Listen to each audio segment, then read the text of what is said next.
We are live. We're live now? Yes, sir. Hi, everybody. Just give me 1 second here. I want to... Yeah, I need to get this shared out too, Higgy. All right, guys. We're gonna open this up with... I'll make sure the broadcast is here. Hi, Mark. I was gonna take you off and bring you in later, but I started the broadcast with you here with us. I'd like to welcome you.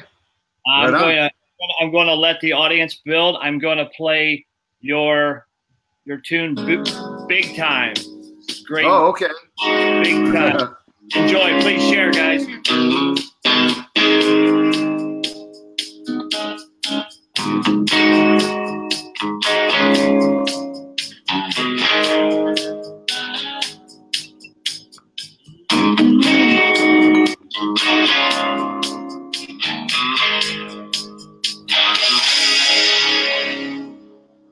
Standing in a doorway,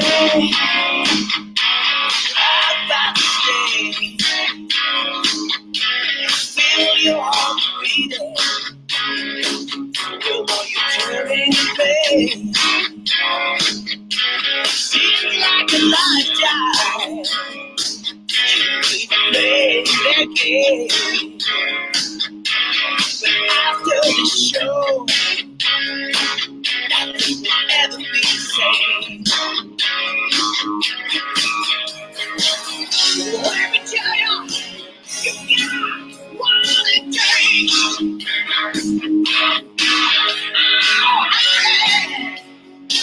Gonna raise the stakes. Coming your way, Mark. So are you ready for the big time? I can't. You got it turned off. Ready for the spotlight. Hey, Mark. Yeah. You're going to have to share that from that page because you've got timeline post turned off. Oh, okay. It won't let me share it. I don't know what's going on with the broadcast.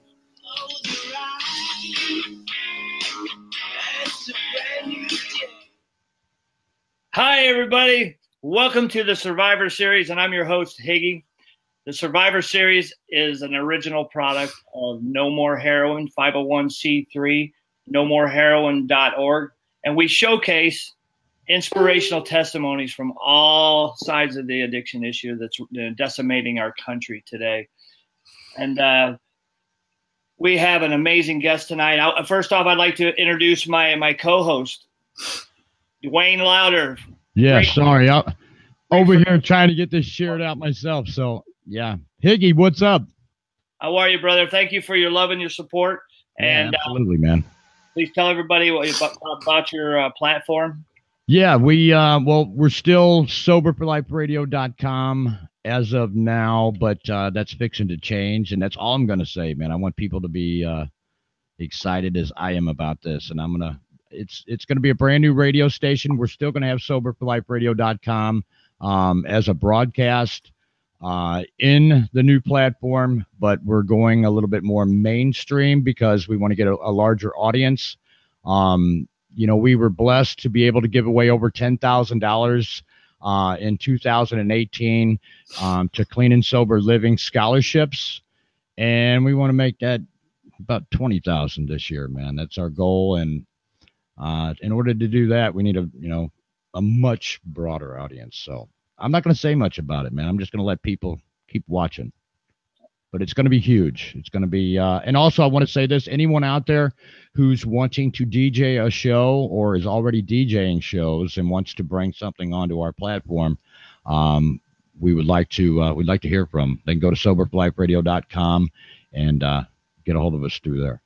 Higgy, you're going to come on board, aren't you? Absolutely. I'm there. Count me in.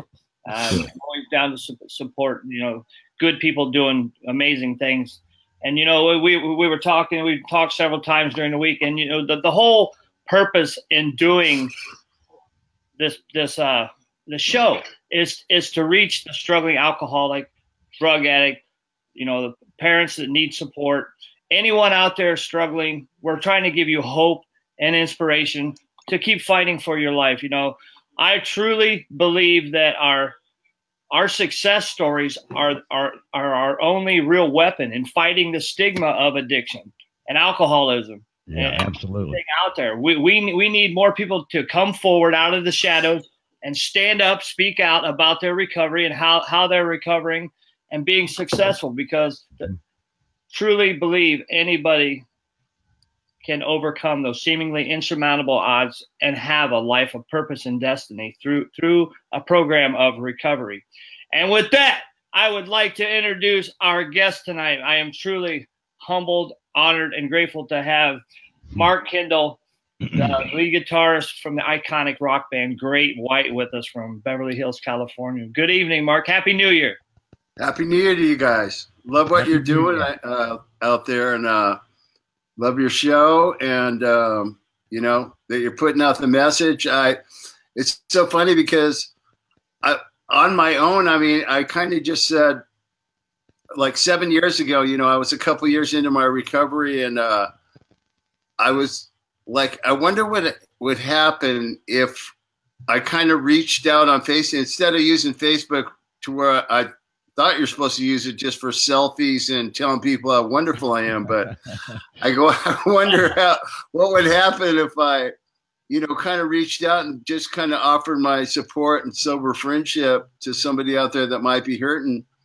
And kind of started out with one guy, and he went from patient at a rehab to counselor, and that kind of got me hooked into it, and I just kept doing it. And now I send daily meditation and prayers to 108 people, and we all stay in close contact, and we add a newcomer every once in a while, and it's kind of grown into a little online thing. Everybody does their own thing away from it as well. So, but we're just kind of a little support group that just started by me doing nothing more than just offering, you know, to be a sober friend. I mean, you know, not a lot of hard work. You know, I've done most of the work I've done is but one-on-one with a lot of people, but, you know, it doesn't take much to make a post and just say, hey, if you're hurting, you know, be my friend.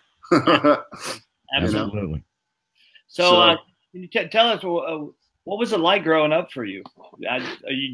Were you born into a musical family? Is that how you got your start? Yeah, I kind of grew up just, you know, like a regular kid. I mean, you know, rode mini bikes, got in trouble, you know, the guitar kind of came, my parents, you know, there was a lot of music going on with my family. My dad was a trumpet player. They always seemed to have music playing in the house, you know, so I kind of caught on to that pretty quickly and really liked it. And then some neighbors played guitar and stuff like that, and that kind of got me a little bit interested, but not really. It was when what got me kind of hooked into where I wanted to maybe start playing guitar was just from a band that played across the street. I could hear them from my house. They played quite loud. And I'd run over there, you know, and I was only like 8 or 9 years old, and I watched them through this little side window. And I watched them a few times before I asked my parents if I could have a guitar. But the one day that stands out that made me like flip out and almost, I could have got hit by a car. I didn't even look at both ways or anything when I ran back to my house. And it was because the bass player played with his teeth one day. And I go, that's it. I need a guitar. I gotta play this thing, you know. I gotta know that guy. And so that, yeah, when I saw the bass player play with his teeth, I go, not only do I love this music they're playing, but you know, it's pretty theatrical and it's kind of exciting. And so my dad got me an acoustic, and I've been just kind of going at it ever since. You know, kind of got drawn into it right away. So that was pretty much it. As far as, you know, I started to learn songs by ear, and, you know, just kind of played with a neighbor. You know, we played at our school and stuff, like when we were in 4th grade, played 4 songs, I believe, and, you know, kind of played for another class. So I got the experience of playing for people you know, at 10 years old. And, you know, that. What was your It inspiration? kind of went on and on, but I still did other things. I played baseball until I was 18. You know, I had girlfriends. You know what I mean? I was just going about life, not really considering playing music for the rest of my life or anything. Until I got when I was about 15, that's when I started to improve to where I was like, learning things like I'm Going Home, Robin Trower, you know, starting to learn my way around the neck pretty good for, you know, an obsessed 15-year-old. Yeah. And that's when I kind of felt like, man, you know, like I want to have a singer. I want to play in a band. I want to do this and that. And here we are. There you are. Legend.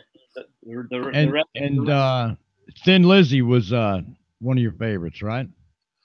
I like Thin Lizzy. The reason I even like I didn't have a bunch of Thin Lizzy records, but we used to play in a lot of clubs, like when I was about 18, yeah. And that was kind of one of the bands that you'd cover a couple songs from. Mm-hmm. A lot of bands played them, and later in life, into my 20s, I kind of got into Phil Lynott, you know, the singer. I just liked his style. He sounded kind of different than everyone, the way he approached the songs, the way he sang. He had a certain thing going on, kind of like John Waite has his own deal, you know, the way he delivers a song. Absolutely. And I thought Phil Lynott was similar in the sense he really had his own original way of doing things, and they had really cool songs. And I love the guitars, very traditional sounding. Mm-hmm. So yeah, definitely. Mark, so there was a comment. Do you have your own line of guitars, or you have someone that crafts guitars for you? Not today. I don't. I've had companies make a line of guitars before. Today, I'm more concerned with the guy building my guitars now is named Rick Harrison, called RH Custom Guitars. He just builds one of a kind.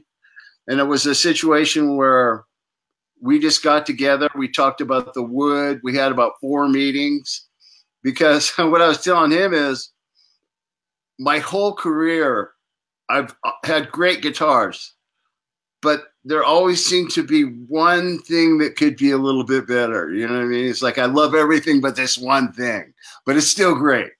So I wanted to have a guitar made where I loved everything and it would do everything I needed to. And this Rick Harrison fella built me this really sweet guitar. And all the wood is awesome. It's real musical sounding. And but, you know, I played Fenders, Gibsons. I played, you know, just all kinds of guitars that were made similar to like a Telecaster meets a Strat or whatever, you know, kind of like that type thing. A guy called Buddy Blaze built me guitars that suited me in the 80s from a company called Kramer. Yeah. He's still my friend today, still makes wonderful instruments. Yeah.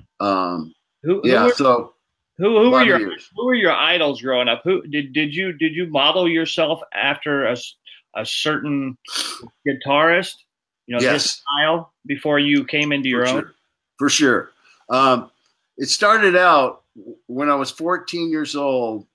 I used to jam with this guy, and, you know, a drummer, a bass player would come over, and I was kind of insistent that we only play Santana because when I latched onto Santana, the way he played and everything, it just it drove me crazy how theme orientated he was and how tasteful he played. So I kind of went into that mode, and then I went, you know, I'd skip to Trower or I'd skip to Johnny Winter. And then Alvin Lee was my hero, and then somebody else. So it kind of was like a one at a time thing. I never left anybody. I didn't divorce anyone. They were still, I still loved them, but I was discovering the way other people played too. than, you know, like Richie Blackmore or somebody later. Yeah. You know, most of the people I listened to that made me want to play, played with not so like, almost like they just play because that's the way they're feeling at that moment, you know. So they played with a lot of passion, a lot of feel, or whatever. Carlos, and for sure. Those are kind of the people, the Stevie Ray Vaughns and you know, Billy Gibbons. Those are the type people that you know. I didn't feel like everything they played was because of something that was written on paper. Like it was more like they squeezed a note because they were sweating and just in the moment, you know. So that made me want to get better, you know, wanted to improve and play with that kind of passion, you know. Absolutely. A lot of influences. A lot of great ones out there. And you've toured with everybody. You've been on stage with everybody in the Rock and Roll Hall of Fame, you know, and going up. Is there someone that you played with that you just really enjoyed more than another, or is it just jamming a well, good? You know, we've been on a lot of tours, and we've really learned a lot, especially when we're real green, you know, because we're coming out of like, you know, people's backyards and clubs into arenas, playing arenas 5 days a week. And bands like Judas Priest, you know, Scorpions, these guys kind of took us under their wing. Yeah, cool.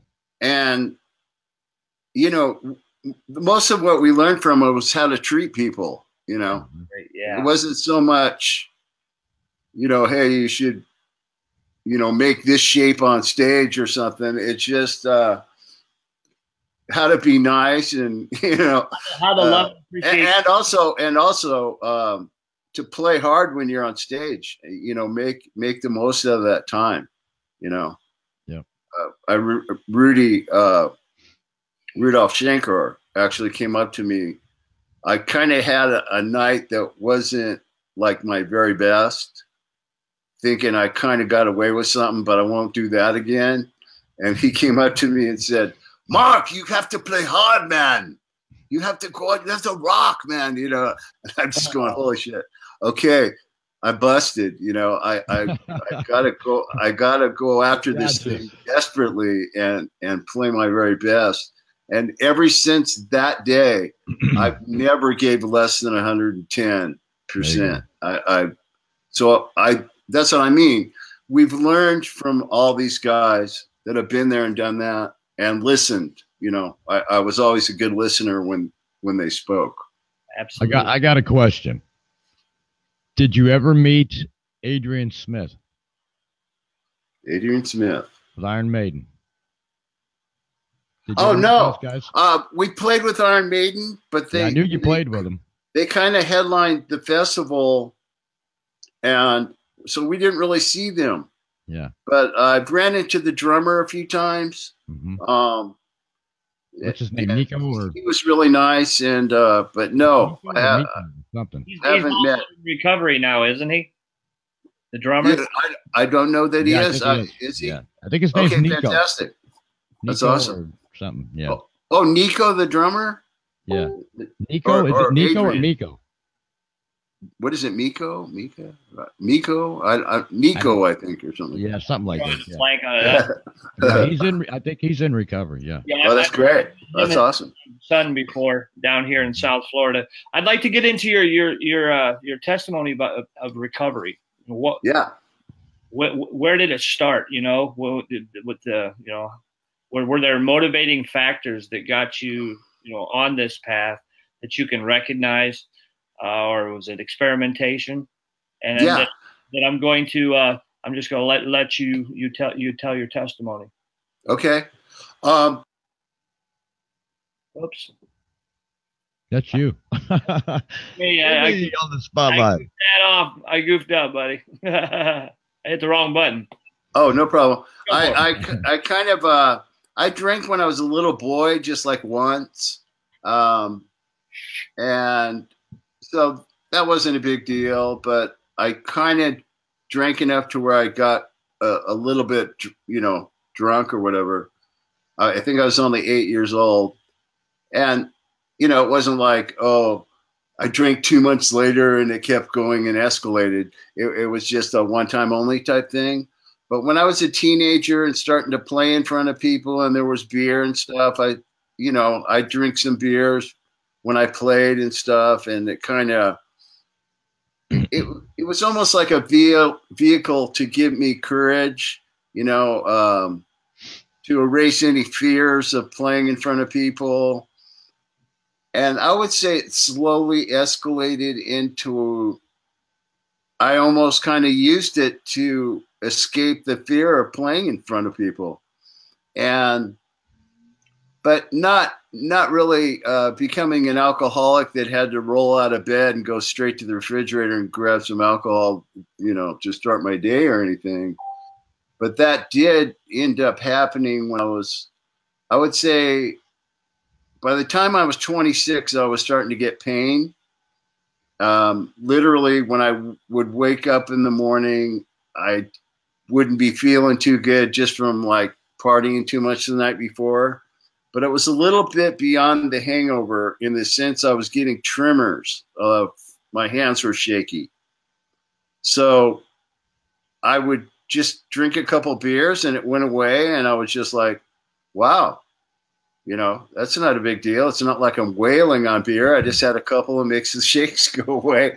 So I'm just like, whatever I can do. If I ever have this problem, I'll just use beer and, alcohol to get rid of it. But then by the time I remember I was 34 years old and we were doing a video and I was a little overly buzzed and it was a big video for MTVs and everything. And I could sense my band was going to come and speak to me. They were all kind of not looking at me, kind of looking down when they came around me. And I could really feel it. And I could feel the guilt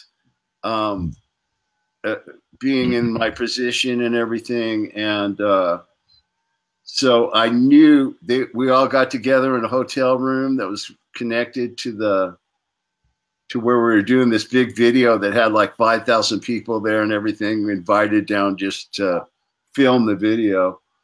And before they said anything, I go, I think I know why we're all here.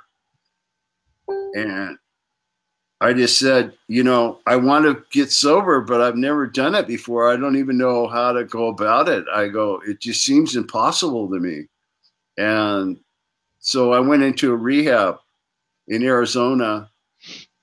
I was there for 30 days. And like I said, I've never, not one show. I mean, it's not like I go out there, I get really wasted and play my guitar and just kind of, like I'm just, a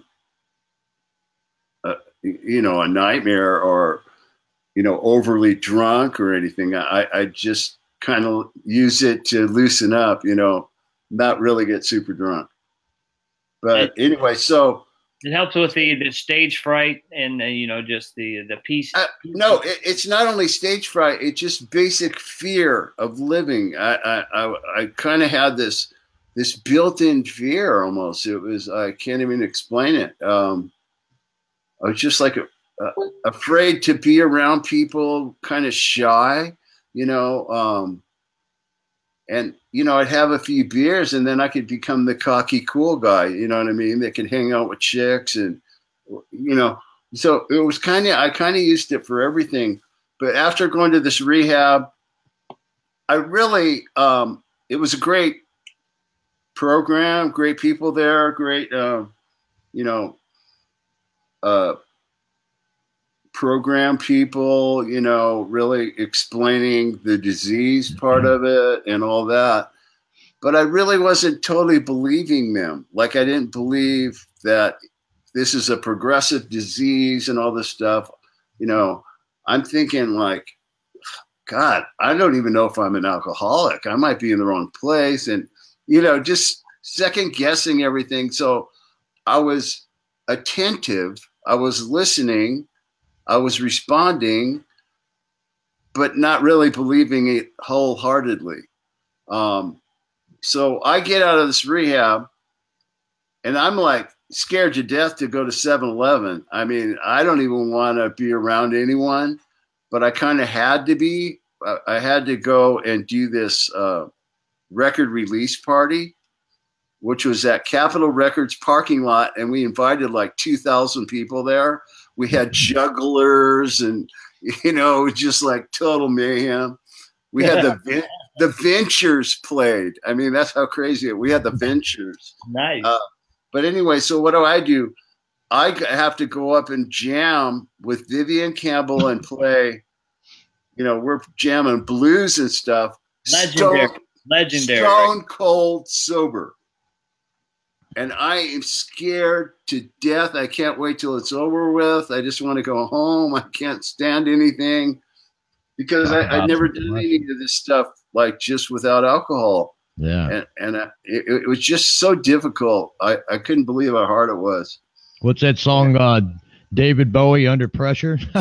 Yeah, it was major pressure with everything. I hated it, but I kind of stuck with it, but I didn't do any of the stuff they asked me to do. I just kind of white knuckled it for about 10 months.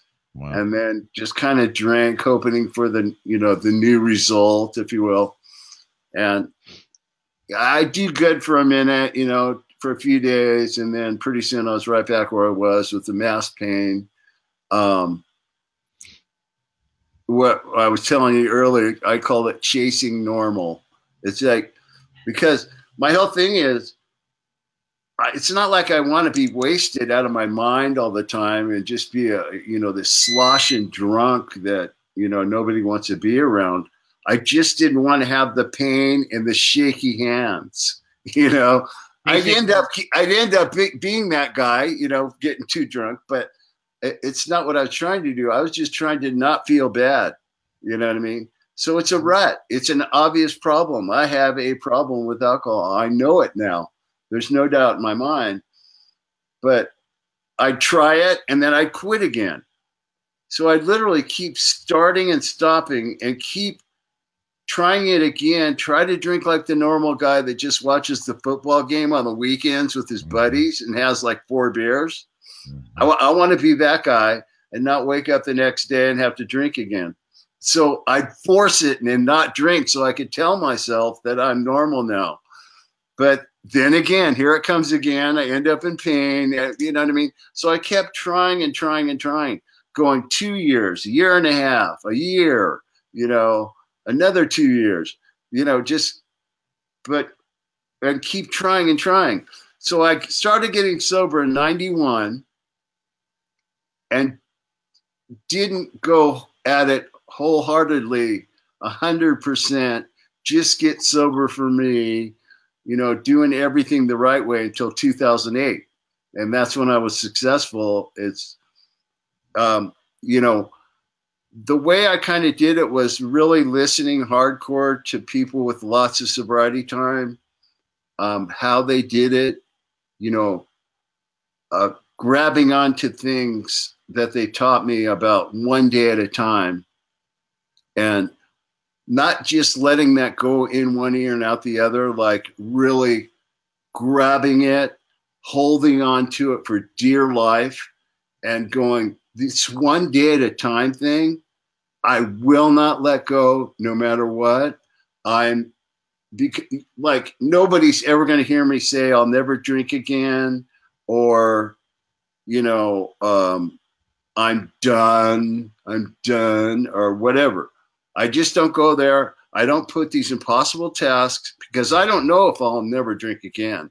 I can't tell you if that'll happen, but what I can tell you is that I'm not going to drink today, no matter what happens. I don't care if I have guns pointed at me. I'm not drinking. That's how serious I am.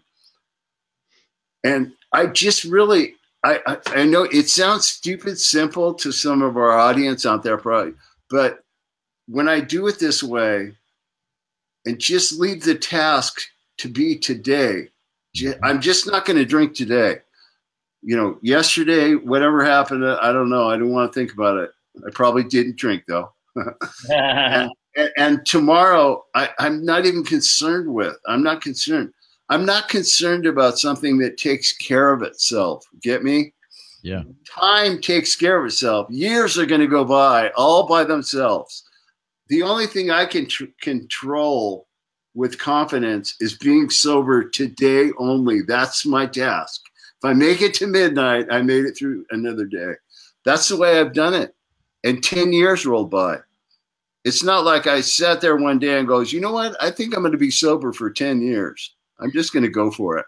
I never did that. We have a question. Were you using any other substance besides alcohol, or was? Oh, definitely. Like in the 80s and stuff, I did blow with people. I mean, I didn't go out and like buy ounces of it or you know, right out of the gate. I mean, I've done acid. I've done taken pills before. But my drug of choice was just painfully obvious right out of the gate was alcohol. I never really drank hard alcohol very often. I was mostly a beer guy, which is probably put low on the food chain of alcoholics. But I promise you, I could stay up with the vodka boys and, you know, people that just rolled out of bed and started drinking whiskey because I was drinking beer nonstop all day long, like every day. Always, you know what I mean? So I got just as much pain as anybody. That was definitely my drug of choice, was alcohol. It opened the door to everything else. I would always get drunk first, though. Always get drunk first. Yeah, For some reason, my dad warned me against heroin again, but and I know heroin has kind of come back and you know, but in the 50s, when my dad was in jazz bands, the drugs of choice were pot, the whites or whatever, you know, the X-top speed, you know, cross tops, they call them, White cross, and heroin. Yep. Those are the three drugs. Yeah. Heroin kind of went away for a while, but it's come back. You know, kids have discovered it. And I know in the past 20 years, there's been an epidemic problem with heroin. Yeah. I luckily just never ran into it, never seen anybody do it. And like I said, I did lines of blow, just probably as many as anybody in the 80s. It was just kind of accepted. It was social or whatever, but I just never became like, you know, obsessed by that for whatever reason. I don't know. I as compulsive as I am, I have no idea why I'm, you know, don't have to go out and get it right now. You know what I mean? I just kind of lucked out. Yeah, it doesn't matter what substance we use. The underlying issues are very comparable between us, you know, and how we look at ourselves and how we feel about ourselves is so similar. So, you know, addiction doesn't, you know, it doesn't differentiate between people. You know, you can be addicted to one thing or another, but it's about that spiritual malady. Yeah. What do you know about that spiritual malady? You know, kind of when I got sober and started doing it for real and not getting sober because my wife hates me drunk or, you know, my brother doesn't like it when I come over to mom's house and had too many, you know, I got sober for all kinds of reasons before, but when I did it for myself, that worked the best. Mm-hmm. And I wanted to, I've been going to church since I was 12. Okay. So it wasn't a big leap for me to start getting closer to God and praying and that. And I know a lot of people have different beliefs. You know, some might believe in the universe is going to take care of anything, and that might be their higher power. Like I said earlier, you know, some people can pray to their furniture. I don't know. There's a lot of ways you can do it. The way I chose was just, you know, I believe in the Lord. I just kind of just gave my life to him and just kind of lived my life how I think he would live, you know, and just try to be more giving, just try to be the best person I can be sober, be there for my kids. You know, absolutely. My wife and stuff, and just, you know, try to be a better person. And that's what changed before I just removed the alcohol. Mm-hmm. Nothing else changed. I still told my wife I ate a hamburger when it was pizza. Get me? So right. The difference is now, and even when I became sober, this 10-year run I've had, right out of the gate, I'd never done this before. I told her I drank. And it was like literally the first time I was honest about anything, you know. So the difference now is I've changed. I've dug deep inside myself, kind of try to remove some of these defective characteristics in me. And, you know, besides just not drinking and, you know, like going crazy, wanting a drink every second, or you know, but not changing anything about myself, not becoming spiritual or doing anything to try to improve myself except just not drink. Absolutely. That was what didn't work from 91 to 2008. So, you know, it's not really a ton of work, and it's kind of, it's a good life, you know, when you live the right way. It's just, and it's an easy life, believe it or not. Everything becomes very easy. Yeah, a lot easier. Yeah, and I didn't believe that in the beginning. When these guys were telling me that my life's going to get better, I go, well, that's one thing that we'll see what happens. But if it's anything like it is, I've been sober 3 months and I'm not seeing any miracles yet. Right. You know, but I'm telling you, it started to get better and things started rolling for me, and just everything became better. And it's unreal today. That's why I fight through I mean, I don't fight. I just stay sober today because I don't want to lose this life.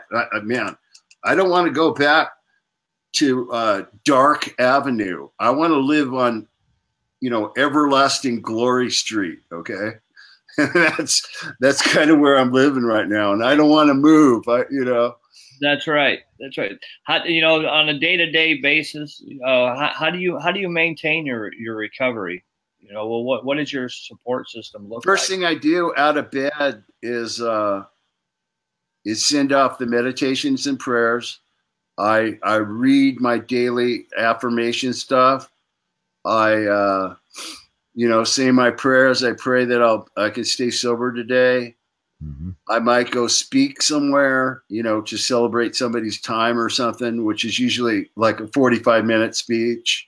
Kind of doing what I'm doing here, just kind of sharing my story and, you know, about what a screwed up person I was and you know, maybe am now, but just I like to give people hope because I had no idea.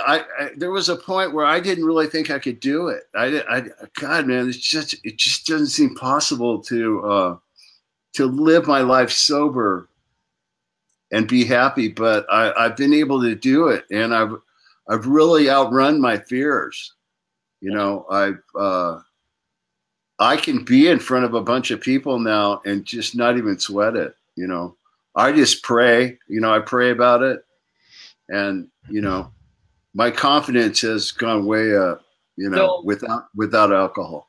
A lot of artists really believe that they have to be in that altered state of mind to be creative, you know. Yeah. What kind of insight can you give them as far as, you know, comparing your rock style lifestyle before with the drugs and the alcohol? Yeah. What your life is like now?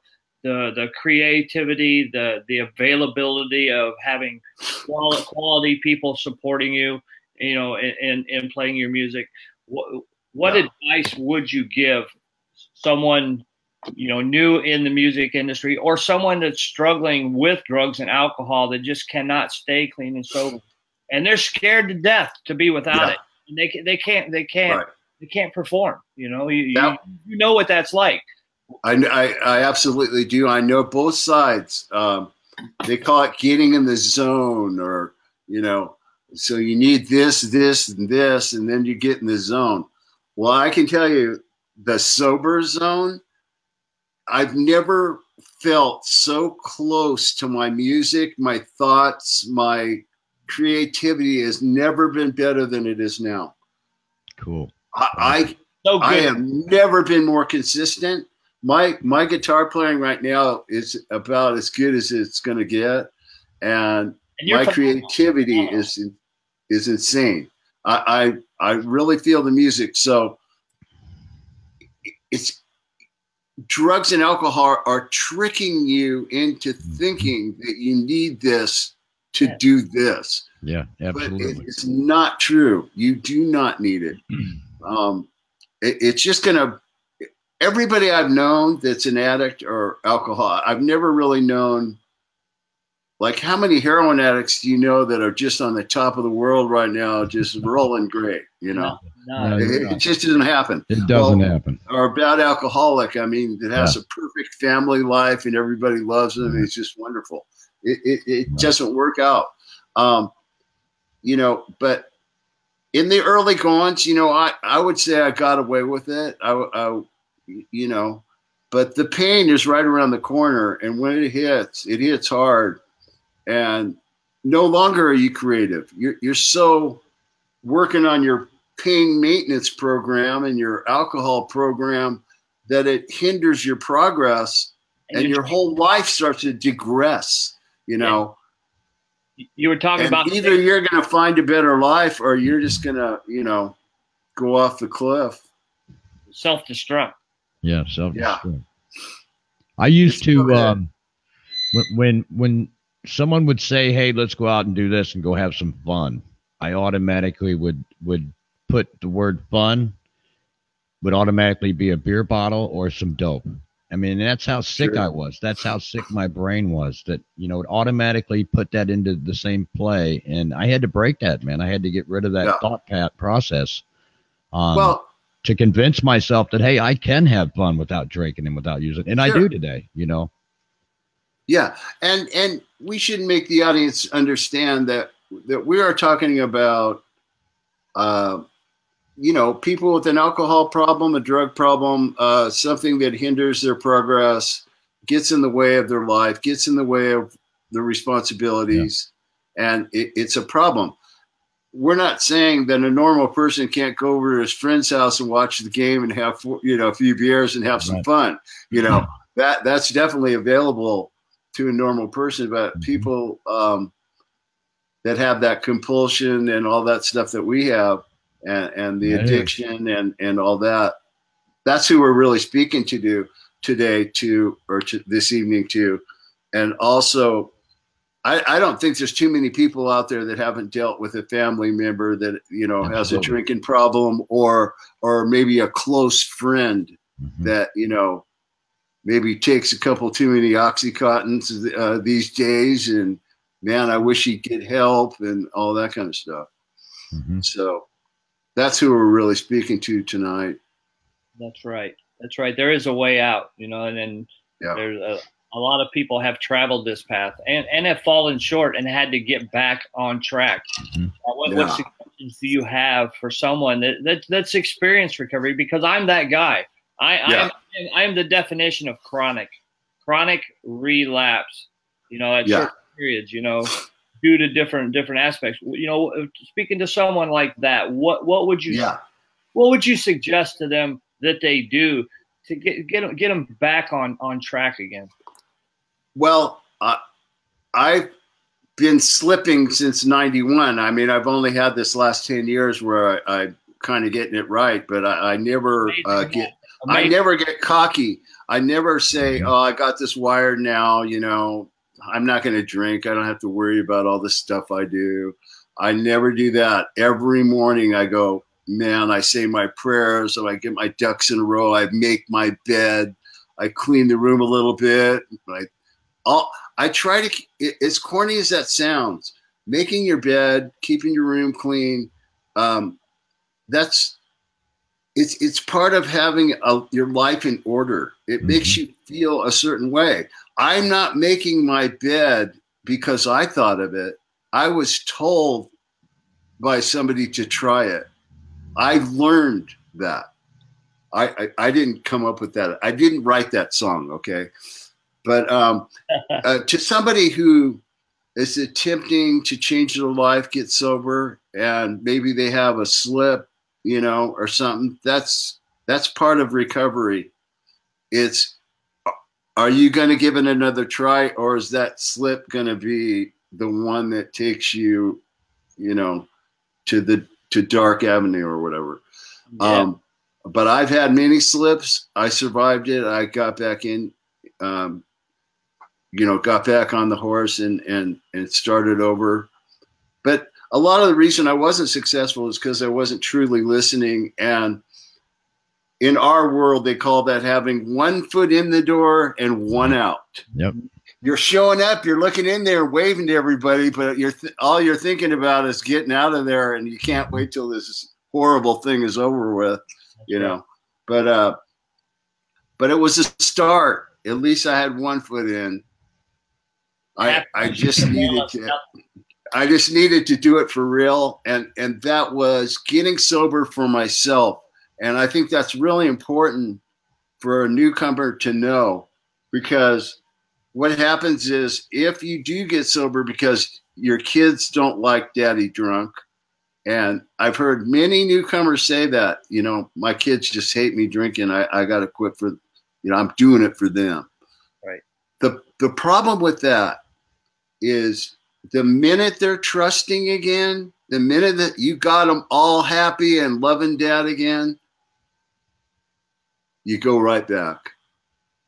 The reason it works when you do it for you is because you're always there, and all that, your kids are already happy. Your wife is happy.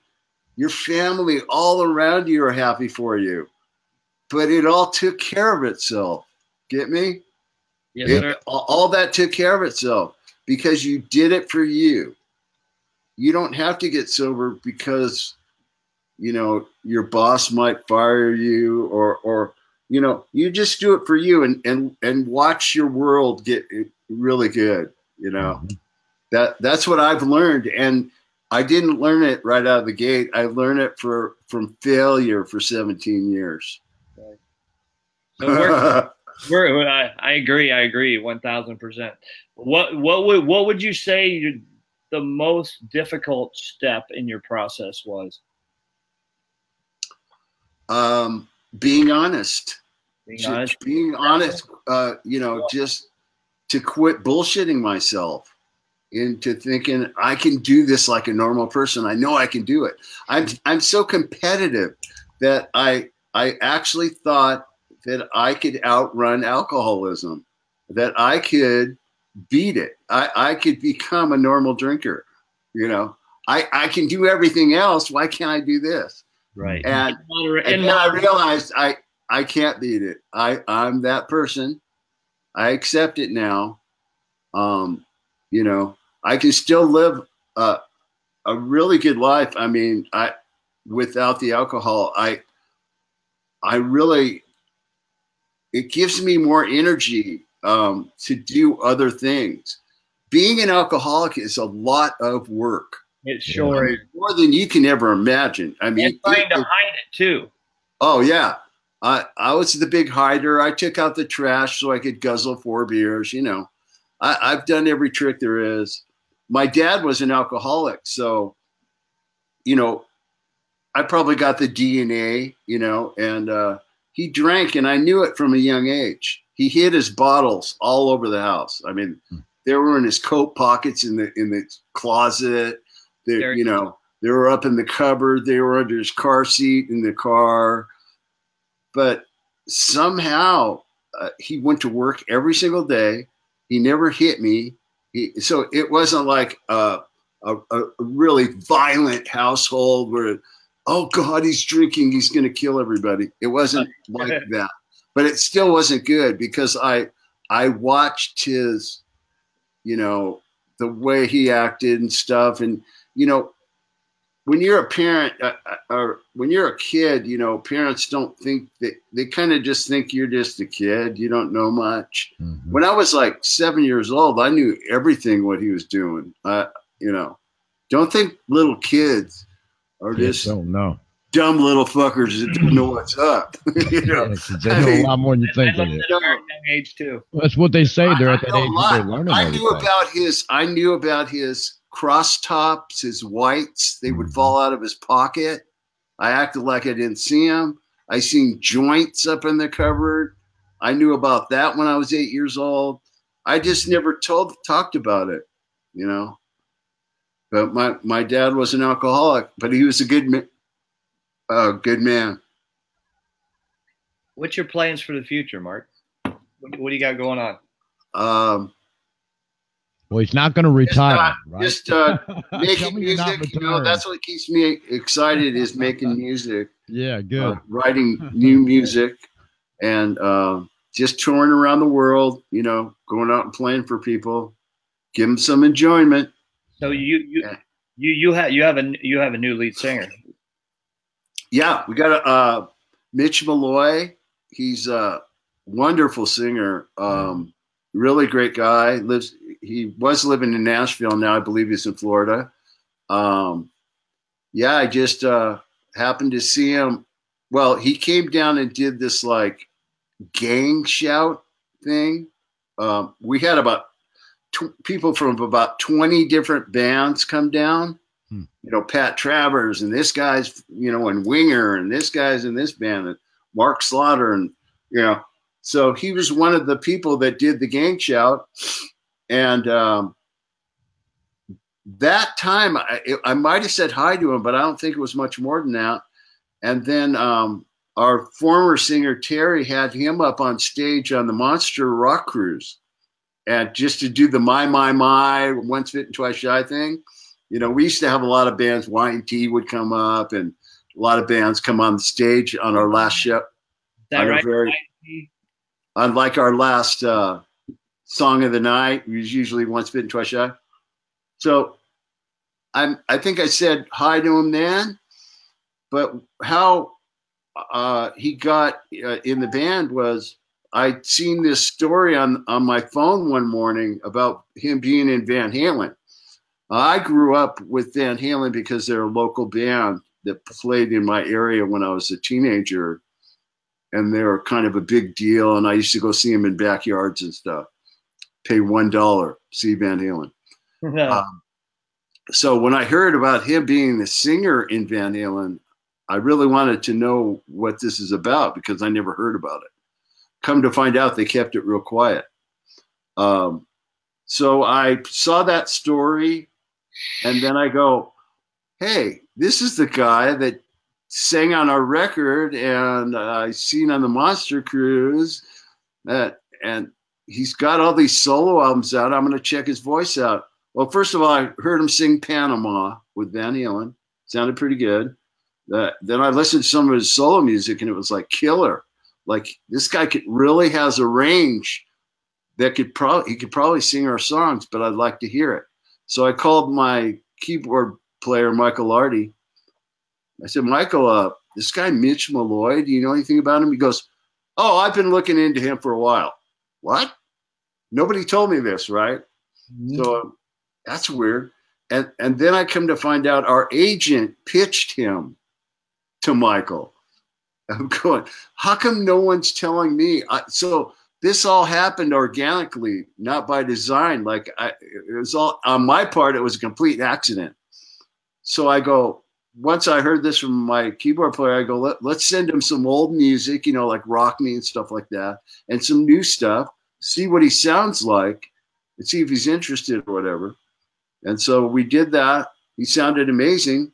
He's an engineer, producer. So, you know, he's mixed like Kenny Loggins albums and all this stuff. So he's kind of a big deal with that too. So he had no problem putting vocals on, you know, a track or whatever. So we really liked it. So we had him come out. He sang with us for about 3 days and it all worked out. So that's great. He's such a good fit. And, you know, he looks the part. He's got great stage presence, and that voice is just amazing. Yeah, absolutely. He does fit with us image wise, and he's just a good old dude, man. We're having a lot of fun with him. Hey, you were talking just a little bit ago about your you just celebrated 10 years, what, a couple months ago, a month ago? Yeah, November 2nd. Congratulations. That's huge. Thank you. Yeah, that is. I wanted to say congratulations, and I also wanted to say that I noticed something shortly after that I had no idea when, we had been talking a lot and stuff, but your wife just celebrated 10 years too, right? Yeah. That is we got so sober cool, together. Wow. She had terrible anxiety, and she used to kind of smoke marijuana for that, and also get high or whatever. She kind of addicted to it, and so that's another thing that's put low on the food chain of addictions is marijuana. And I know it's legal here and there for whatever, but it was so hard for her. Her anxiety got so bad when she quit that after 30 days she had a minor slip, but got right back into it, and good. And so she's just a month behind me, but we celebrated. We get the cake and get the 10. Put the big 10 on there, and that is so cool. We make a pretty big deal. We celebrate our milestones for like 2 weeks. Well, congratulations to both of you guys, man. Well, thank you. Fantastic. Yeah. That's really cool, though. I mean, to have your wife in recovery with you as well. Yeah, it's great to live in a sober household. Especially in the early going. Yeah, absolutely. Because if you're living with somebody that needs to still kind of party hardcore, and you're trying to be sober, there's that jealousy. It makes it more difficult on you. You might make it through, but it just makes it tough, So by her being sober and our household being a sober household, it makes it a lot easier. It's still not easy, but easier. Right. I'm gonna post your links in the comments that you sent me earlier. For some reason, my crawler didn't work with your websites. You have a couple other. Not a big deal. A couple other .coms that you support. You want to give them a shout out? Yeah. I like to support Sober Nation. I think they do a really good job. They kind of do what we're doing by just reaching out to people that are suffering out there. And also another great woman out there, it's called doingitsober.com. I think she does a wonderful job and does what we do and really gets a great message out there. And then as far as our band goes, it's just officialgreatwhite.com. If anybody wants to come and see what we're up to, where we're playing next, maybe in your area. And they're all T-shirts and all that are on there. And they're all supportive of you too, right? The whole band. Oh yeah. Yeah. That's cool. Nobody in the band is an alcoholic, Yeah. So there's not much of that really happening. I think our drummer and bass player like to have a beer after the gig. Those people just have a beer. Those people. Those people. They just have one beer and everything's good. Yeah. How do they do it? I don't know. I don't know. They're normal. They're just like regular folks. Yeah. I don't know how they do it. I've never drank one beer in my entire life, ever. Not once, ever. I swear to God. I'm not lying. I'm not lying to you guys. I wouldn't do that. Today. So your band are all original members except for Mitch, right? And the bass players. The bass players. I think the bass player we have now is the longest we've ever had one. It's almost like the Spinal Tap thing where they just combust at some point or something. I don't know what happens, but for some reason the bass players. But everybody else has been in the band, for 30 plus years, and we got about 100 years between the three of us. Hey, Mark, you got to give a shout out to your St. Louis friend, man, because I'm over here in St. Louis, and your pool to guy. Mark Wilson. Yeah. Hi, Mark Yeah. Wilson.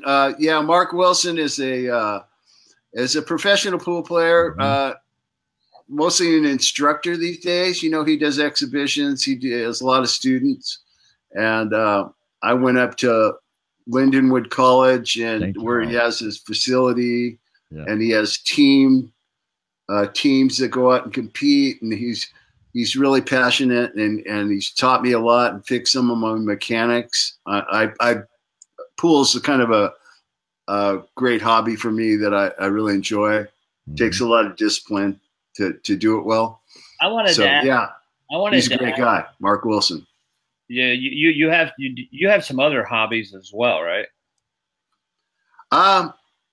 Yeah. I think he's going to start doing Facebook Lives. I think he likes it. Yeah. I think he's liking it. You mean away from music and stuff like that? Away from music? Yeah, I don't do anything like as far as athletic wise. I'm a terrible golfer, so I really don't do much that great. I thought I read somewhere that you like to play professional poker. Oh, poker, yeah, but I really haven't played that much the last few years. I used to be really into it. I used to play online a lot.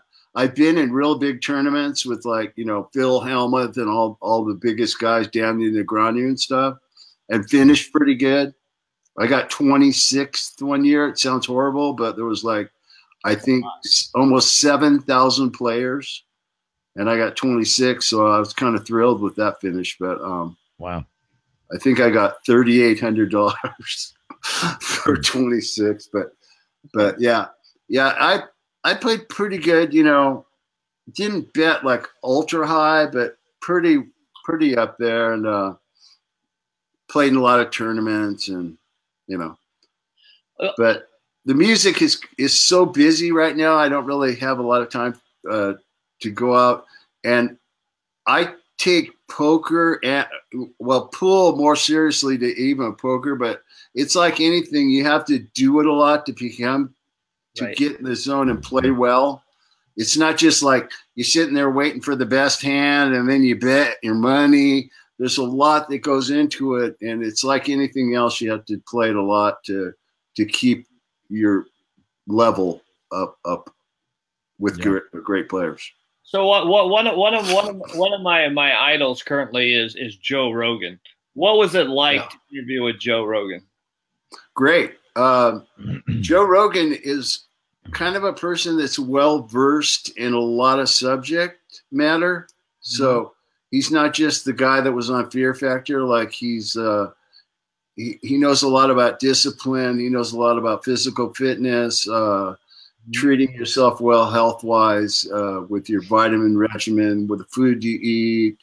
A lot of the reason I went on that show is because some people in the pool industry call me the best celebrity player in the country, And a lot of that reason is not because I'm a great player. It's mostly because not a lot of celebrities play pool. Right. But Joe Rogan plays pretty good. So I think he kind of dug the band part of me, being in a rock band, but he also was, because he's a pool player, kind of wanted to test me. So we played some there in his office. He had a pool, and he accepted that that maybe I played a little bit better than him, and but, yeah, so that was great to do that show. Like I said, he's so well versed in so many different subjects that I found it was really interesting for me to talk with him. We talked about a lot, haters on the internet and how he dealt with hecklers live, and we just went into everything. It was crazy. It was really neat. Dwayne, do you have another question? You look like you have a question. No, I'm just taking it all in. This is pretty cool. This is neat. Yeah. Is there anything you would like to add? Any encouragement? Yeah, just you know, if anybody out there is, you know, struggling with alcohol or Absolutely. you know, you're not really sure how to go about getting sober, or you're thinking about it or whatever, I'm just always available as far as, you know, just as a support system. I can always, you know, I don't promote anything like on the internet or anything, but I can, when I speak it to you one-on-one, I can share how I got sober. For sure. And in a lot more detail, and what worked for me and what's worked for a lot of people that I've spoken with, that I can be helpful. And the fact that you're willing to do that speaks volume about you as a man and where you are in your program, because you know that carrying the message is you know, that's our primary purpose. Yeah.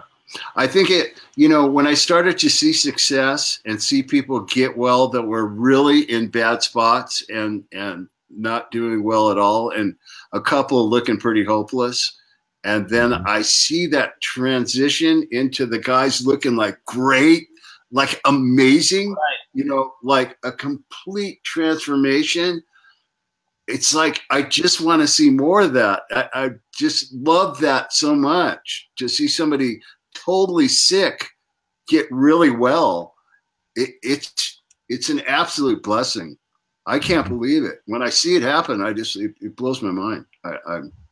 I know each and every time we help somebody, I always let them know, you know, because they're always so grateful and thank you so much and this and that. And I always make sure to tell them, hey, you just helped me by helping you. Don't forget that. Oh, definitely. Yeah. You know what I mean? So, you know, it keeps you grounded, you know, it keeps you feeling, it makes you feel good. And, you know, you feel like you're living, you know, the right way. It makes you feel good about yourself, that you can lend a helping hand. Yeah. You know? Yeah. And we're supposed to. And we're supposed to do that. That's what we're supposed to do. It's really just being human, you know. A human being. We're supposed to care about people. You know what I mean? So that's all it is. Absolutely. You know, and I care about people. Me too. I care about you, Mark. Iggy. Right on, buddy. You guys, man. You're doing pretty good over there. Yeah, we're doing all right, Dad.